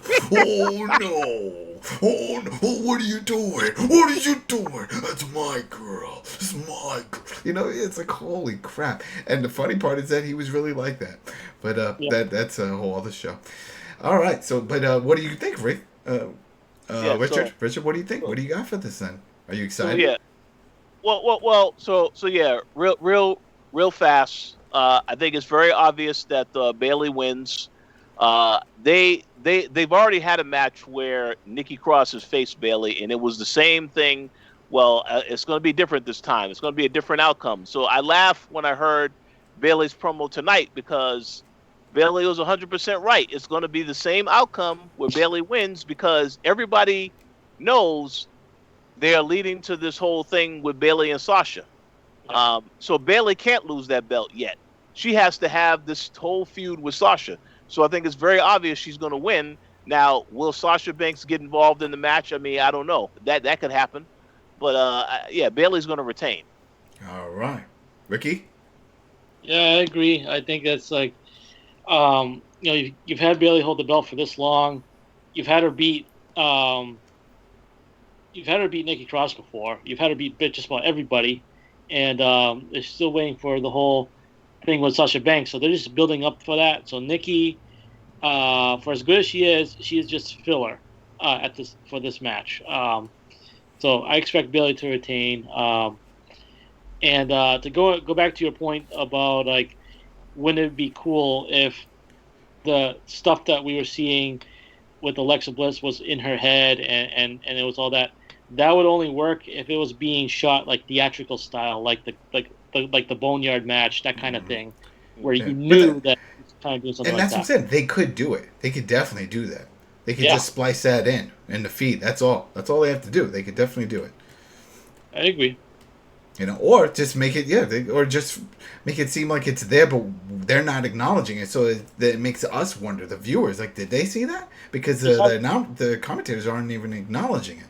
Like, I think that what they should have done is like have it flash on the TV, so like the people at home see it, but like they in the arena don't see it, and it's so they're not commenting. They're not commenting on that because it's all like, whoa, this is all just happening in her head. It, like, have that flash on the screen and have like a close up of her eyes, and then that right now it's like, okay, that she's imagining that, but continue on and whatever.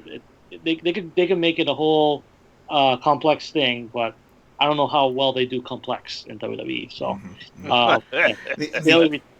the only part, and this is the thing, this just shows Bliss. She's talented. She's selling this. It's working out great, but it sucks because with this character though, she doesn't need mic time. You don't want her talking, right? You want it just to talk with her eyes and just her demeanor and stuff, and that's how that works. But she's also great on the mic. And we're not going to see that, I don't think, for a while, unless she gets under a mask and starts doing something crazy. I really do hope she gets a mask, though, of her own. I think that'll be awesome. I don't want to just see, she got a heavy eyeliner more than The Undertaker, and she's got messy hair. Okay, this is it. This is crazy Bliss now. You know, Psycho Bliss or whatever, if they try to do one of those. They don't do that anymore. That's another one. Like, remember Psycho Sid? Then there was he had the other version, Vicious, Sid Vicious. They did all these little twists on his name. They don't do that anymore. Now they just change the name altogether. They should do that with Bliss. You know, then give her something else, you know, psycho, crazy, whatever, angry Bliss. You know, but I'll jump in with my prediction with this one. I think, you know what? Throw the curveball. I say Sasha comes out, causing interference, and Nikki Cross wins the belt. Now this leads a long feud between Bayley and Sasha, not just a one-off for the title. Now they have all kinds of matches because now they're trying to build up to become the number one contender. Because they'll just do the whole gimmick that they did before of like, oh, once you lose the belt, now you have to work your way up. You're thrown to the bottom of the pile. Because remember that whole rule of no rematches. They got rid of the rematch clause, the instant rematch. So if that's the case, well, obviously Bayley's gonna want some payback, and then they start having crazy gimmick matches, right? We'll see maybe a cage match. Well, the sky's the limit. They could do all kinds of stuff, and we don't have to worry about the title. Now it's just about them fighting it out, eventually getting up there. And this is the time that Nikki could actually get the belt. Because think about it, when else is Nikki Cross gonna get the belt? She's been there long enough. She's paid her dues. She's done everything that she's asked. She's a company girl. She's doing whatever they need, whatever matches, whatever gimmicks. You want to be the little side buddy of Alexa Bliss. She did that also. So let her shine, and this will be it. She wins the belt. But Bayley, before she even think about getting back at Nikki, has to handle the Sasha thing, and then that progresses. So that's what I pick. My pick is Nikki Cross. And Dana, what do you got? I don't see the whole Alexa Bliss staring at Roman Reigns thing as you guys do. WWE is known for having terrible transitions in between their matches and segments, and they had other wrestlers just linger there where I thought they was about to start feuding, and it just didn't make any sense. And I feel that that's what really happened. But they acknowledge it. I get what you're saying. I get what you're saying. But that acknowledgement, that acknowledgement makes it that they wanted us to see that. When they don't acknowledge it, that's when it's like, oh, fucking, you're off camera. You're still on camera. Move. They acknowledge it. They're like, look. They wanted us to draw attention away from Roman, who was standing there way too long, to look at her. Then if that's the case, then I see her as being a Paul Heyman girl. I don't see it as like, I not right now with the Fiend versus Roman, but maybe just being a Paul Heyman girl. I don't know. That's all out there then, because that definitely doesn't fit that mold. If anything, it would be Shayna. Shayna would definitely be a perfect Paul Heyman girl.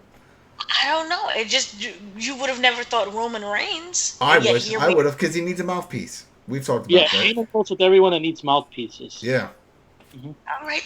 Except for Punk. She's not Punk was the one exception. Well, Punk is the leader of Retribution. We all know this, right? So that's it. I thought that was all. Okay. We know this. That's it. If it's not him, it's Ryback. So it's one of them.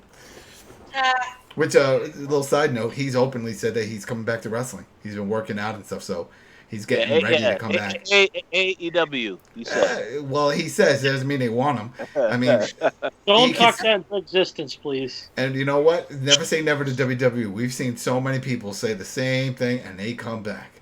Hell, I just watched. I'm surprised I missed it, but it was the Bret Hart Stone Cold segment, the podcast. What is it? Broken Skull Ranch with interview with Bret Hart, and that's another one. They show all the footage stuff, and I remember that.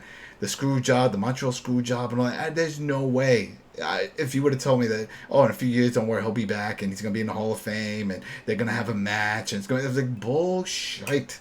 No. And it happened. Water under the bridge. So I could definitely see things like this happen, and controversy sells. So I could definitely see WWE even reaching out to Ryback, say, hey, what are you doing? You want to come back? I've been shitting on you guys for so long. Do you know? Listen, now we don't give a shit about your podcast. Do you want to come back and do something? We have a cool gimmick. The whole thing with the Nexus. Hell, did you see? We got Wade Barrett back. Wade Barrett's back. You want to come back? You want to do something? It's what's best for business. So I could definitely still see that happening. I just want to interrupt real quick. Before we continue on, can we do the Raw Women's Championship next, because I feel like we've overlooked that. It's on the pre-show, but it's definitely... The Raw is on the pre-show? On the card I'm looking at, it's like in the top 3. Well, if you look on Wikipedia, it says 1P, and P indicates the matches on pre-show. See, but why'd they put it at the top? Usually it's at the bottom. It's not an official order. See, that's some bullshit. Well, yeah, damn. I still, honestly, I don't think a championship match should ever, especially if it's called Clash of Champions, should be on a pre-show. A pre-show is a pre-show match just to get people warmed up. You don't put a title match as a pre-show match. You learn that mistake from when we saw it at WrestleMania with Neville. Remember that whole thing? So, and Austin Aries. Don't do it. Don't do it. But Dana, who was your pick? The woman gets to continue. How nice. When we get one, we'll let you know. Keep going. You're one of the boys. You know this. Cut the bullshit about, I'm a woman. I haven't seen you as a woman in 4 years. Listen, who's your pick on this one? This is so wrong. Wait, I forgot who she's wrestling against. See, it's Bayley versus Crazy Nikki Cross, which still comes down to the music, but she's not doing it in the ring. How did I get to Alexa Bliss? Didn't she have a match? No, Alexa Bliss is not on this card. What? Oh, okay. So Shayna, wait. No Shayna. This is Bayley, who's the champion, versus Nikki Cross, the challenger. Oh, I want Nikki Cross to win. See, there you go. Shayna and she's also preoccupied with whatchamaface. So she's gonna end up probably doing some weight in order to make her lose. And plus, Nikki needs a belt. She needs something. She's been there long enough. She's been there long enough. Let her get the belt. She's been there long enough. Let her go and do something. And plus, you have Alexa Bliss can come out there and Sister Abigail everyone. Yeah, call it a day. Yeah, that's. I don't know if she'll come out. Maybe she will. She apologized. She did that weird thing where she was like, "I'm sorry, what was going on," and she's slowly like flipping and tripping out. All right, so then do you think that Bliss could come out and cause the interference that causes Nikki to win? It wouldn't be Sasha Banks. It would be this one. It could be either one of them, but it's going to cause Bayley to be distracted. Yeah. So could happen. All right. So you know what? Why not? Let's go with the one that looks like it's a pre-show. I don't believe it's going to be the pre-show, but hey, whatever. It could be. It's Asuka, the champion, World Women's Champion, versus Zelina Vega. I'm still trying to figure out, how did Zelina get a title shot? How did she just jump up to get this title shot? Does anybody remember? She beat Mickie James on Raw, and they gave her a title shot. All right, so that was it. I saw that match. But I couldn't understand how even Mickie James qualified to as a number one contender for her. She was losing almost all her matches. Hell, that was all the rage on Twitter, right? Of how she comes back from this injury and they're doing her dirty by having her job out to everybody. So how did she automatically just jump up to number one contender? But whatever. Let me just say this real quick, and then you go right back to Ricky. This goes back to the problem I said earlier about why Shayna Baszler needs to be in that title picture, because they didn't have anyone else in there at the time that they wanted to have Asuka face. This is why now you're going to Zelina Vega, and of course you have Mickie James return for that reason. So that she just got it because that's a credible name, a credible opponent for Asuka. That's how she got the opportunity. Because if you think about it, who else was going to get that opportunity outside of Shayna, who couldn't really go after it since she's in a tag team with Nia Jax right now. So that's it. That's all I can think of. Go ahead, Ricky. Yeah, Ricky.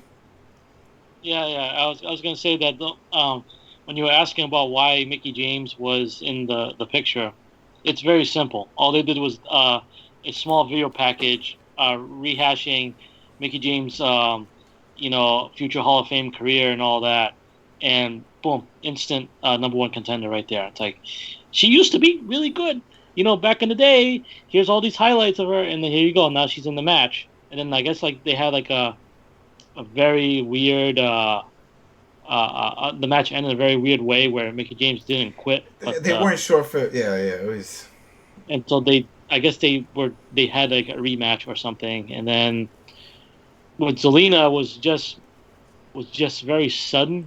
Like, she just okay, I'm done with Andrade and Angel. You guys are dumb, and then goes out and it's like, Asuka, I am gonna challenge you for that belt, and everyone's like, okay. Like, we haven't seen a lot of Zelina in the ring, like we said earlier in the podcast, she can work. It's just that we haven't had a chance to really see it, not even in NXT. No. Yeah. So, but to long story short, I would expect Asuka to retain in this. So. Yeah, I'll just chime in real quick. Yeah, I think Asuka gonna retain. There's no reason. It doesn't even make sense for Zelina to win this. So there goes that. I'm surprised. Just the fact that she even has a title shot. It's a smack in the face to everybody else in the back that's actually been working. Because it's just too soon. It's too soon. She needs more matches. She needs quality matches. Can't, whatever. Yeah. So Asuka. All right, Dana. What about you? I don't understand why Zelina is in this match as well. I would have actually preferred Mickey James. You know, she's a face. She's someone who's known. Yeah. And she had that big comeback that really nobody cared about. And this would be some way to, to boost her kind of appearance. She just kind of lost that match and we never saw her again. So it was all weird. I don't understand why they did that.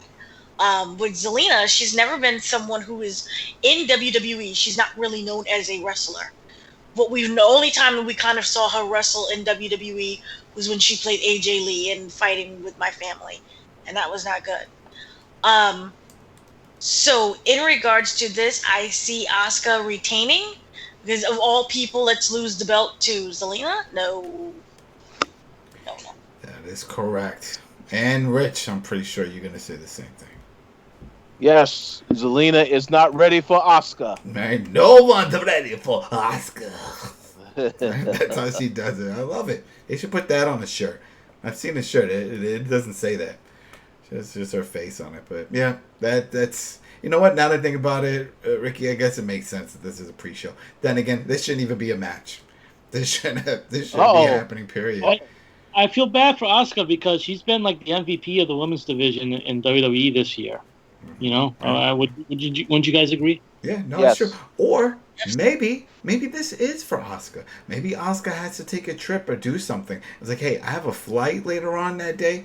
Can we speed this up? I know that Brock did that for some matches where he had some other obligations, something to do, and they put him on early so that way he can just get the hell out and leave. So maybe there's something going on there. Maybe she needs to go do something.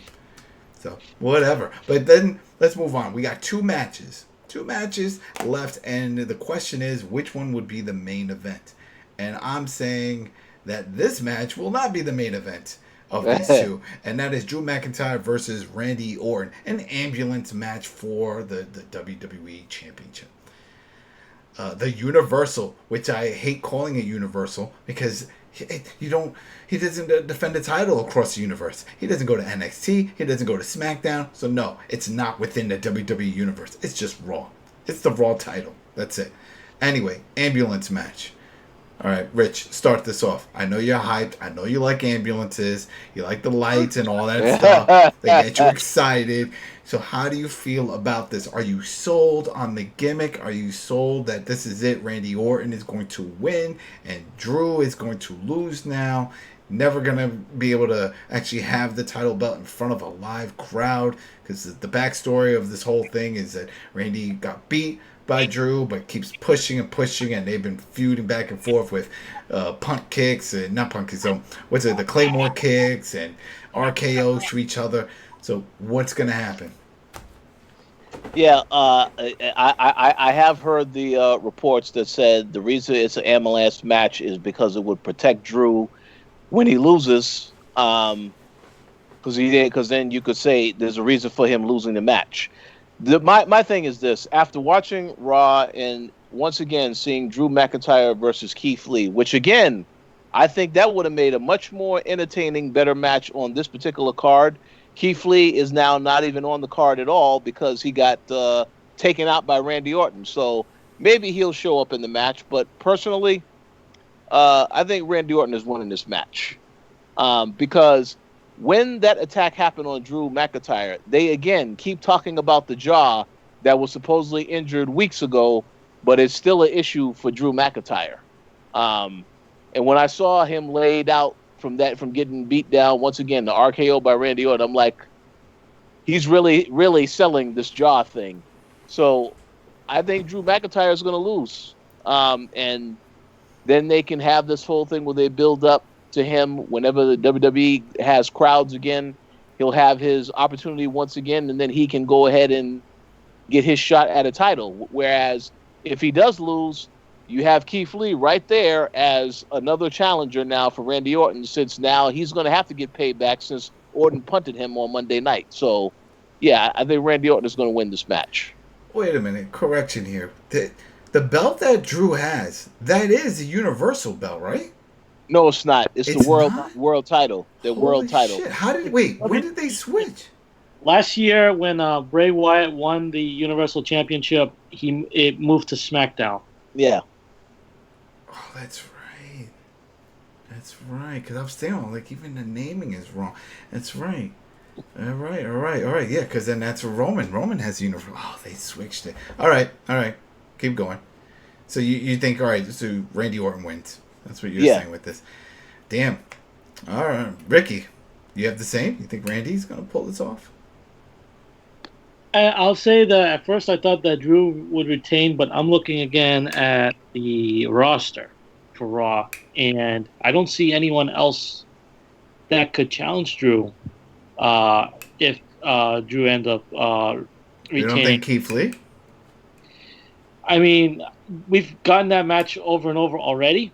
I feel like they're not going to... You know why I was thinking about it earlier, why we're seeing these matches before the pay-per-view events. And I was like, you know what? Is it myself and you guys, we've all done this. When you go to house shows, that's what you see. They want to see their chemistry. Well, now they can't do house shows. So how do you build that chemistry? How do you do that? You can't just do it all in the Performance Center. I would say that that's a good explanation, but I will also say it's because of ratings. Because they want people to watch the product. Because now they're right up against Monday Night Football. Mm-hmm. So they definitely are looking for ways to get people to watch the product. I'm pretty sure Vince is, hey, we need to put this match on tonight, or whatever, Yeah. So I'm gonna do a cop out here. I need more time to think. I won't cause. He's copping out. He's tagging out. Here we go. Ready? Clap. All right, Dana, you got tagged in. Ricky couldn't make it. He got to go to the potty. All right, so who do you think is going to win this one? Here's the thing. Was looking forward to this, but I kind of felt like they played it out so much. And then we saw that corny punting kick that never a football field away from his actual head. Well, what do you want? That could actually break a man's neck. Come on now. That's always been my issue with the punt kick, is that it could go wrong real quick. Real quick. That segment was filmed, and they could have put it in an angle where it looked like it actually connected. Yeah. And the fact that they keep showing that over and over and over again just really makes this whole thing seems really corny. And it just deflates the entire match for me. I think... What's his name? Drew McIntyre I think Drew McIntyre got a really unfortunate run that nobody could have predicted because of this whole pandemic thing. And I feel very sorry for that. But him being the champ right now means nothing to me. And it's going to mean more if Randy Orton becomes champ? Either way, it doesn't feel like it's anything, but I just don't feel that he has been given that right to have a really good title reign right now. And if he loses, I won't be sad. So, yeah, and then right now, it just feels like right now, maybe it would be okay if Randy Orton did win. But I don't know the thing is, I don't know where either person goes. Whomever wins, what's next for them, and whomever loses, what's next for them. They just seem to be stuck in that limbo where you have Randy Orton has faced everyone in this company, and you have Drew McIntyre. It just seems to be an unfortunate string of events where it's just not working out for me. Well, I have my prediction, and I think it's going to be a little crazy because no one's brought this one up, but I think Keith Lee will get involved. And he is going to beat probably both their asses. But then he's going to help and throw Randy Orton in the ambulance. And I think the reason why is because he wants the belt. And he wants to beat Drew for it, because they kept talking about how they wrestled before and they were in other promotions and they were friends. And they keep, like you said, they keep having these matches, but there's always an interference or some shit going on. So it's like, no, I want this belt. And Randy keeps getting involved. You already beat Randy, but he keeps getting involved in our business. He interfered with Keith Lee and doing his own thing as well. So it's like, fuck it, I'm going to interfere. Beat the shit out of him. Probably beat the shit out of Drew. Throw Orton's body in the ambulance. And then Drew just has to crawl up and just slam the door. But then he looks back at the ramp. And then you see Keith Lee just standing there smiling. You know, and then the song, "Bask in His Glory," you know, and that's it. You know what? Let me just say real quick. That is a very good point, because I completely forgot when Keith Lee made his debut, it was an interference. Yeah. Because of the feud between Randy. So that makes that's a really good idea, actually. Yeah, because Randy can't seem to get it out of his head that he lost. And so he keeps pushing himself into it. And then that's where eventually it led to a match between Keith Lee and Randy Orton. But what happened? Drew got involved. You know, for a while, though, I thought this was going to be a triple threat. Remember? I think we talked about it. Like, oh, they're leading into a triple threat. We're going to see a triple threat. You know, but no, here it is. We got this ambulance match.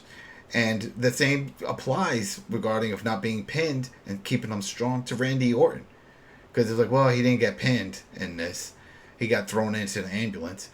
And then Drew is still the champion.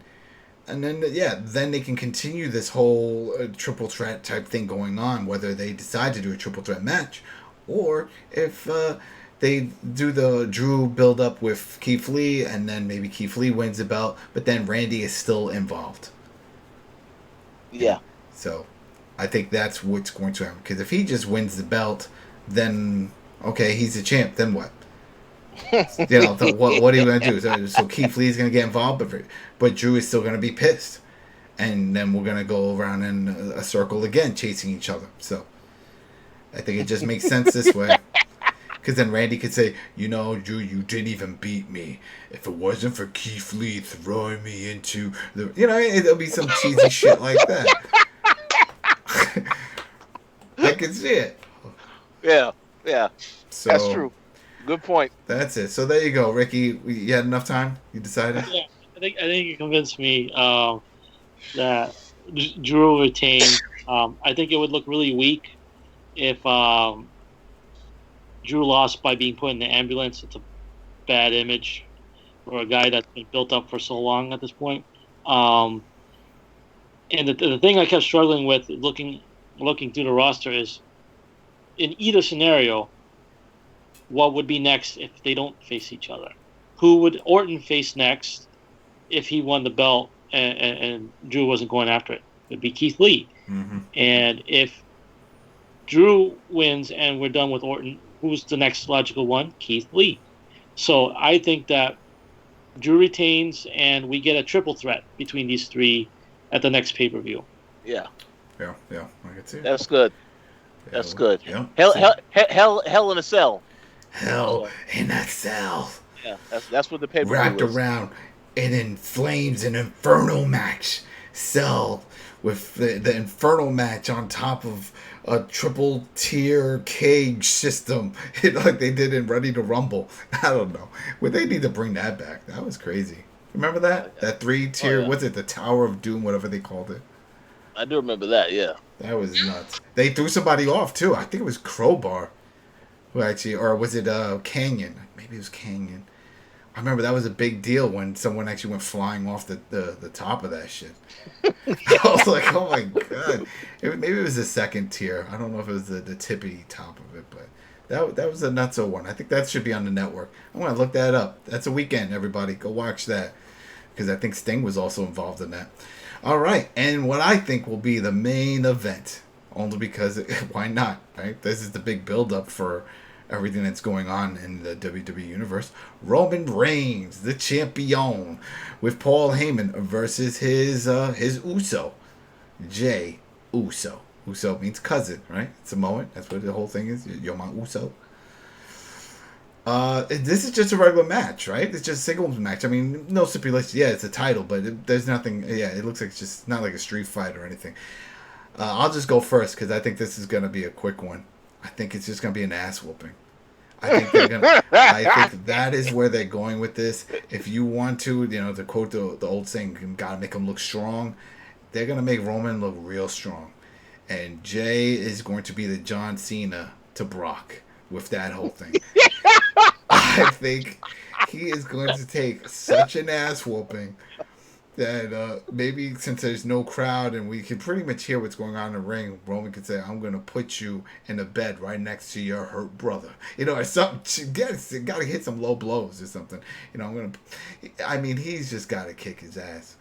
It has to be full blown. Don't make this seem like he's an actual contender. No disrespect to Jey as a performer, but if you're trying to make Roman look like the big dog, like he keeps saying he is, and was it the chief for the family, and doing that whole the pack leader mentality, if you're doing that, then the person that's the number one contender, quote unquote number one contender with Jey Uso, needs to just take an ultimate ass whooping. It has to be severe. Like, maybe he gets 2 or 3 punches in. But then after that whole thing is said and done, I don't think it's going to be one of those, all right, now I'm walking out of the ring. I think it's going to be like, all right, now take the knee and see me as your pack leader. Just so he can build it. And this is how he starts building that crew up. But then again, if you go based off the internet and the little back and forth that we're hearing with The Rock, and how that whole thing is planning out, where The Rock says, "Yeah, I'd like to have a match against Roman." And that he said that. That's he's saying Rock is saying these things. He would like to do that because he sees the rub is there, and he even said I'd lay down for him. I'd do it. It's okay to get him over. All right, the rub is there. So this is how you could easily ease him into it. You have Roman give the ultimate ass whooping to Jey. And then out of nowhere, you hear like The Rock the next day or whatever finds out about this shit, that maybe they put some color on Jey, make it even more. And he says, "You know what? You want to beat up on family members? You think you could beat up on me?" And then poof, there you got your WrestleMania match, right? That's your headline match for Mania.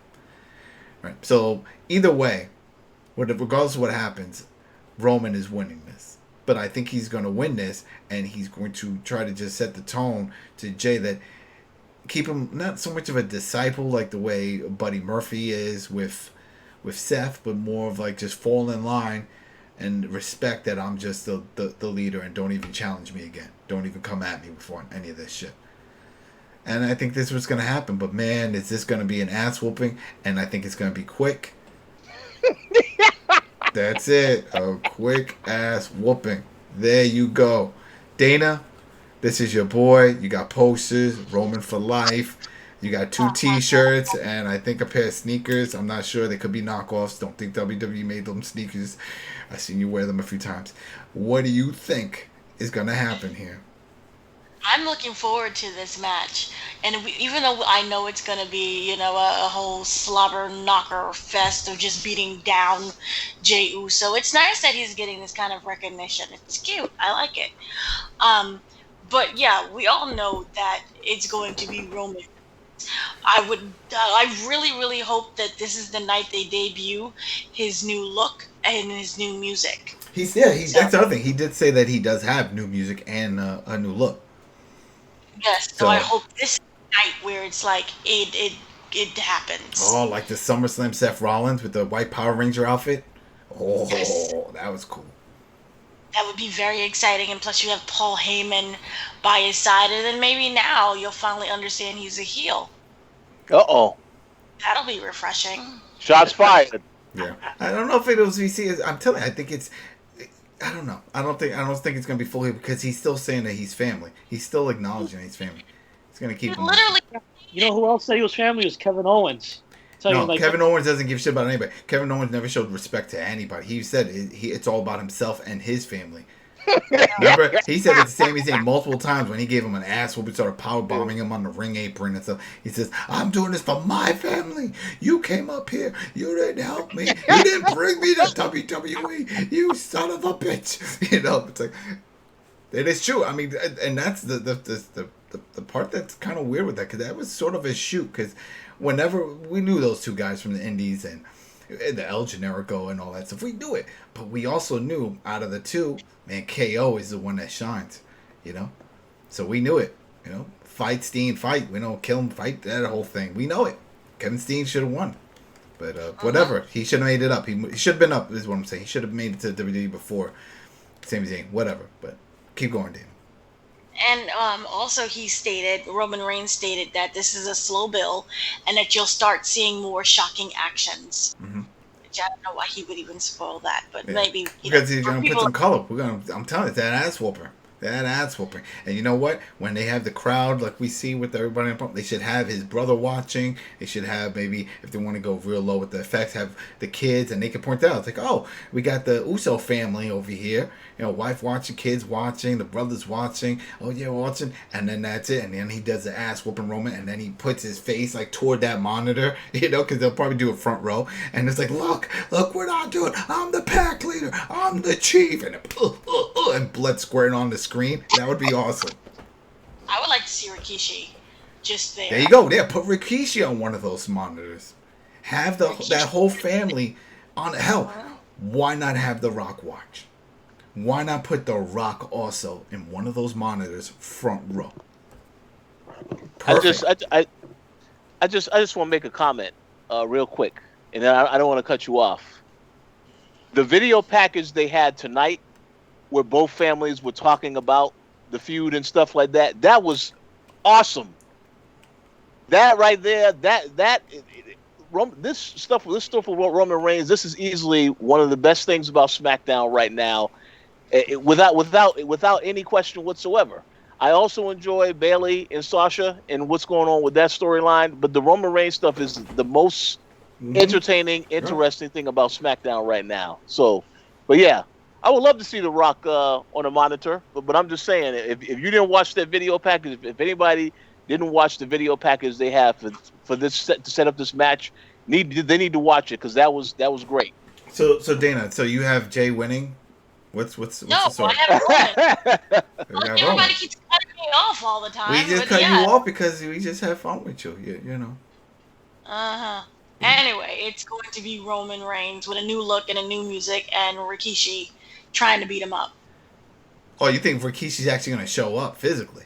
Why not? I mean, we know why not, but if... There you go. It would be nice. Throwing the old man under the... Just go there. Jerry Lawler goes. I get it. Well, Jerry Lawler's there. You know, Ric Flair, I think they had to, force him to stay home. Right, exactly. They don't care. It's, you know what? They're in it to win it. They've lived that life already. So it's like, whatever, man. You know, they survive heart attacks and all kinds of things. Plane crashes and shit. So, yeah, you feel invincible. All right, so you got Roman. Ricky, you got Jey? Oh yeah, of course I got Jey. Okay, there we go. That's what I'm saying. We all know Roman's going to win. So how is Roman going to win? So, yeah. Cheating, Paul Heyman. What happened? Through cheating and through Paul Heyman. He doesn't need to cheat, and Paul Heyman never gets involved to cheat like that. There's no point. People still don't understand that he is a heel. So yes, you have to cheat. No. The heel moment of this is just going to be him constantly beating this guy's ass, and that's why I'm thinking they have to put the family members on these prompters so that we can hear them to say stop. All right, stop the match. Stop it. You made your point. No, I did. He needs to learn his lesson. I'm the chief, and then just start smashing him. That's it. There you go. All right, so keep going, Ricky. So I think that Roman Reigns will win. It's just that you're gonna get a point during the match where Jey Uso is gonna almost sneak out a victory. He's gonna come close. It like a schoolboy. Yeah, it's gonna be like one of those like all of a sudden like, oh my goodness, this might be it. Like a quick pin attempt, and it's gonna be a couple times where Jey comes close, and Roman's gonna feel threatened.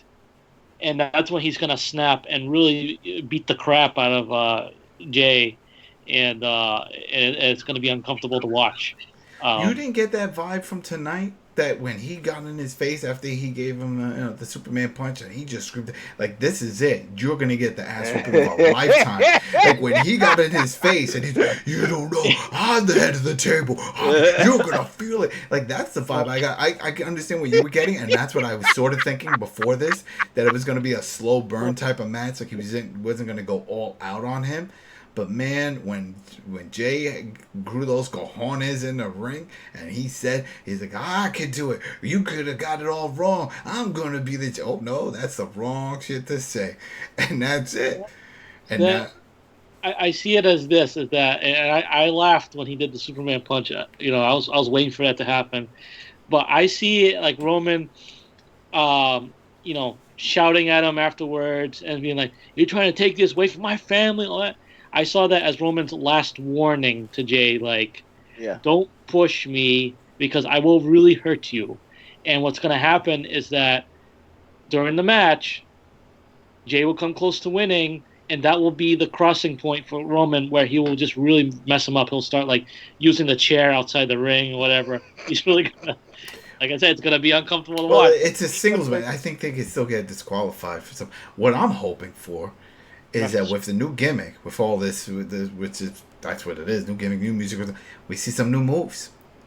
Have him do something different, something that's not, quote unquote, baby face. The Superman punch is Superman. He's a baby face. Superman's a good guy. Stop doing the good guy moves. Hey. You know, that was the whole thing with Cesaro with the big swing, right? They were like, oh, stop doing the big swing. That's a good guy move. That's a baby face move. You don't do that. We're not going to get all of that. We're not going to get so. Big props to Roman Reigns because we're finally getting character development after years of not getting it with them. Yeah. As part of it, we're gonna get the changes slowly. Yeah, I'm excited. And to phrase him, he said, "I decided to save the new music, and hopefully down the line, once more drastic things happen, and the story unfolds." So it sounds like we will get new music, but we might not get it on Sunday. It's going to happen as the story progresses. Here's the other thing. Do you think he's going to keep doing the cock the hammer, protecting with his hand, like the whole Marvel thing, and then smashing it down on the ring? You think he's going to keep doing that? Because that's a baby face move. It would be a new move set if he got. That would be great. A new finisher. Yeah, well, that's what I'm saying. I'm hoping that's what I'm hoping for. It's a new finisher or something. I say out of anybody. And who was it? I think it was Bobby tried to do it, but he could barely do it. I think if anybody can do the jackhammer properly, I think it's Roman. Oh. I used to love the jackhammer because you hold it. You have to hold it and then just like slam, like boom, fast. The way Goldberg used to do in WCW. I think Roman can pull that off. I don't know about changing his finisher. Or give him the go to sleep. There you go, Punk. Like, I think that, remember, like, yeah, the spear is a very, like, quick and simple move to do. He could do it on many people do it, though. Yeah, I mean... You got Edge who came back, and that's his finisher. But understand that part of it with Roman is the lead up to the spear, where he goes to the corner, and you see him kind of, like, waiting for the right moment to strike and all that. He hasn't been doing the whole like ooh ah thing like he can't. Like, that's a babyface. Can't do it no more. And as far as like charging up for the Superman punch, I remember watching his matches when he was in developmental in FCW, and even the brief time he had in NXT, he would just roar and punch the mat before getting up and doing the Superman punch. So he could do something like that where it's just like a big roar and then, does it instead of like doing the whole like cocking his fist thing. But yeah, I think it's that I feel that that's what we're gonna get with Roman as far as the way the match progresses is that Roman will look good at the beginning. Jey will start to come back, get some momentum, and have a few close calls. And it's going to infuriate Roman where, like, okay, I warned you, and now he just, gets red in his eyes and then, fucks up Jey Uso and retains in convincing fashion. So that's... So you actually think this is going to be a match? I don't see this as a match. I think they got to go for shock value. And I'm telling you, there's some moments in wrestling It'll be brief. where I was like, it'll be brief. It'll be so people forget that while Brock Lesnar dominated Cena in that one match, what was it? Was it Survivor Series or SummerSlam years ago? Yeah, it was one of those. You had Cena make a comeback effort during the match at one point. Where it was like very short. There was like 2 or 3 punches, and then it was another suplex, and I remember the crowd just being shocked. And it was just like upset. Like, you remember that? It was like 14 or something. And that's when Brock made the catchphrase, Suplex City, bitch. We all heard that. And how did we hear that? Because the crowd was silent. They could not believe what they were watching. I'm going to correct you on that. Oh, shit. I believe the Suplex City thing was when Brock did it to Roman Reigns at WrestleMania. Sure, I could have swore it was it because I remember when he kept doing it. And then I heard him say it. So I know he definitely said it in there. If it wasn't created there, that's the first time I heard him clearly say it. And I'm like, oh, damn. Could be. I mean, it could be. Yeah. I might be misremembering I think somebody's typing. Using GTS it. I looked it up. It was WrestleMania. It was WrestleMania? WrestleMania against Roman Reigns, 2015. That was when we first got that, but that's a small detail. But, yeah, I like I said, it's going to be something similar to that where Roman will dominate most of the match, but Jey will have a few moments where he gets some offense in and has a few close calls, and Roman's going to be like, okay, I'm done playing with you, and it just destroys him. So. All right. And Rich? Yeah, I mean, I agree with pretty much everything that Ricky said, because the thing is that when the promo tonight by Jey and Roman was both excellent, and Jey made you believe as a viewer, well, yeah, he gave you a reason to say, okay, well, you can understand why he wants the match and why he thinks he has a chance. But obviously, he's not going to win because, yeah, this is about Roman Reigns here. But, yeah, I do agree. While I do agree that a straight-up ass whooping would be fantastic to see, you have to at least make this guy look like he was able to do something in the match, even if he doesn't win it. Because if he doesn't do anything, that plays right into what Roman Reigns said about, yeah, you're nothing.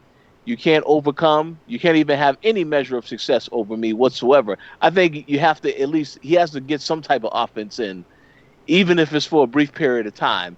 And then Roman Reigns can just go to town on him. And as for how he wins, yes, Roman Reigns could straight up win the match.